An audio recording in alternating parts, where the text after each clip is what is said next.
পাপা পাপা পরীক্ষার রেজাল্ট দিছে। প্লাস পাইছস না? না পাপা, প্লাস তো দূরের কথা, চিমটাও দিছে না। রাস্তা দূরে কত এক সিমটা ওঠেনি। আমাদের নাসা ভাই সেরা ভিডিও, মানে আমাদের যে সামনে পরীক্ষা আছে না, পরীক্ষা নিয়ে ভিডিও করছে, সেই বিনোদন। তাহলে কি লইছস? পাপা ফেল করেছি, আমি মনে হয় না আর তোমাকে বাঁচাতে পারবো। শুনলাম গেন্দার বলে আজকে রেজাল্ট তো চলো আমাদের ফানি ভিডিও চলা যাক। আমাদের তো না নাসা ভাইয়ের আমি রিয়েকশন দেবো এবং মুভমেন্ট করব। চলো। দিব। খুব কষ্ট করে পড়াইছি। সাহেব এলাম চলে দেখি কি রেজাল্ট লইয়ে। যাক কলে বলে তো পাস করছি। কা রে সুখবরটা দেই। কা পাস করে আসছি তো। পাস করছো ভালো কথা। এই যে যেটা আছে আমাদের নাসা ভাই, মানে শুটিং এর ক্ষেত্রে আমাদের নাসা ভাইয়ের বাপ এবং নাসা ভাইয়ের বন্ধু মানে একসাথে আর কি পড়াশোনা করছে, তা শুনি রিভিউ। কোন করে যে লেখাপড়া এটাই বেশি। আচ্ছা কা আইন গেন্দার খবর কি? আঙ্গটার কথা আর কি কইয়াম, আঙ্গটা আর আশেপাশেও যাইবে না, কারণ যে পরিমাণ ডিম আর দুধ খাওয়াইছি প্লাস লই আইবো গেন্দা। যে মানে ডিম আর রুটি খাওয়াইছে, প্লাস প্লাস আনবে আমাদের নাসা ভাই। কা মনে হয় না কাম হইব। আইনের পোলা তো পড়ে না, বাড়িতে বাইরে আয় এগুলা টানে।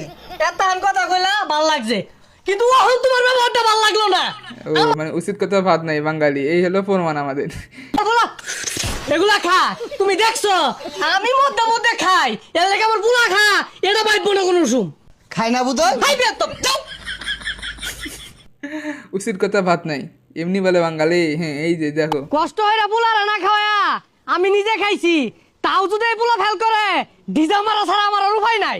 পাপা পাপা আমি মনে হয় আর তোমাকে বাঁচাতে পারলাম না। তুই যে এই যে আইছে নাসা ভাই, শুধু বিনোদন না রে ভাই, হাস্যকর মানে জিনা ইয়ার থা। বাবা কি হইছে? পাপা পাপা পরীক্ষার রেজাল্ট দিছে। প্লাস পাইছস না? না পাপা, প্লাস তো দূরের কথা, চিমটাও দিছে না। তাহলে কি লইছস? মানে ভাই নাসা ভাইকে কি বলবো ভাই, ভালো ভালো মানে পাপা ফেল করেছি, আমি মনে হয় না আর তোমাকে বাঁচাতে পারবো। ও বাবা তুমি ফেল করছো। গেন্দা না কই রে, এক ঘরে খুঁজতে রান হইছে। আর গেন্দা তুমি দুধ আর ডিম গুলা কি করছো? পাপা এইবারে ডিমগুলো না পুষ্টি কম ছিল, এগুলো পোল্ট্রির ডিম ছিল, দেশি মুরগির ডিম হলে না প্লাস চিমটা সবই পাইতাম। বাবা তুমি পাঁচাটা ধরে বউ, তোমার লাগে দেশি মুরগি ডিম হিট দড়ি লইতাছি।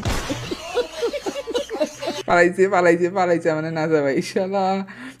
এই তুই সব বিষয়ে ফেল করলি, ইংলিশে কেমনে পাস করলি? কাহিনীটা কি? আর কইস্তা সবসময় তো ইংলিশে মেসেজ করি, যেমন ধর come come lady, taste your body, open your cloth, I do you. বন্ধু তুই এটা কি করছস? মুরগির ডিম খাইলে মানে পাস করতো নাসা ভাই, মানে না রে জীবনে হইতো না। কি শুনাইলি তুই? আমি সার্থক হয়ে গেলাম তোর ইংলিশ শুনে, বুঝছো? এটা কি শুনাইছস তুই? ইম্পর্টেন্ট, ভেরি ইম্পর্টেন্ট, বাট পাপা বুঝে না আমি যে ইংলিশ পারি, পাপা এটা বুঝেই না। আর সবসময় না তোর ইংলিশ গান শুনি, ইংলিশ গান ছাড়া শুনি না। যেমন ধর তোর বেবি কাম ডাউন, পরে টাকি টাকি, তারপর হচ্ছে তোর আই ডু ইউ। কি রে ফেল করছস বুলে? এই একটা কথা কইছ না, ইংলিশ কে বন্ধ আর চাটকি আছে রাউরিস না আবার কইবো বা দি বন্ধ আর এটা কো। Come come lady, taste your body, open your cloth, I do you. দেখছস কি কইছে? আরে শালা কি দিলি? এর লেগাই তো তোর বাপ বিমলে খুঁজতাছে। এ কালি তাও দেশিডা। বন্ধুরে ডিমের কথা আর কইতে, আব্বা লইয়া ঘুরতাছে, আমার পাশা দিয়ে দিব। দেশি মুরগির ডিম খাওয়ালে এমনিতে পাস করতো। আজকাল ছেলে মেয়েরা না পুষ্টির অভাব, পুষ্টির